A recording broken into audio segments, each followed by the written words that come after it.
Who are you when things go wrong for you? Who are you when you're frustrated and overwhelmed?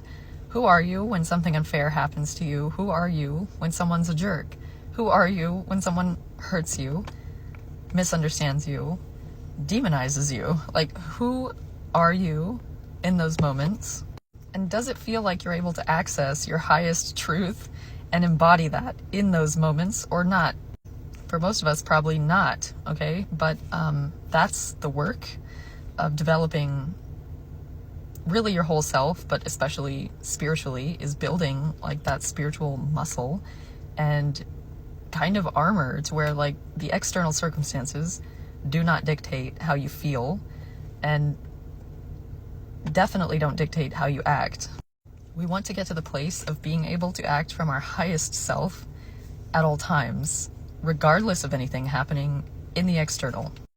How we feel at any moment is a choice. Like, we choose to feel through permission slips, usually in the external environment. But actually, how you feel isn't dependent on the external environment. It's dependent on inside of you. And it's always has been. So that self that comes out when there's negativity happening, or frustration, or overwhelm, or challenge, that self is who we're trying to develop into having the muscle to act as our highest self, okay? It's not the self when everything's going great, okay? Like, if everything's great, kumbaya, bliss, you don't really, that's not really indicative of how you are, or like what is inside of you, okay? That just means that in that moment, you're not really experiencing friction, okay?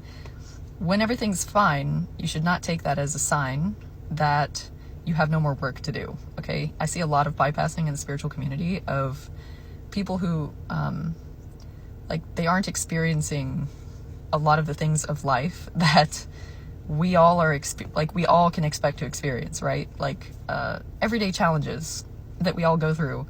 There's a lot of bypassing and looking to situations where people aren't experiencing any friction by design and thinking that that is the ultimate. But no, like, the ultimate is experiencing the utmost friction, like the most insane challenge and hardship, and still being able to show up as your highest self, okay? Despite that.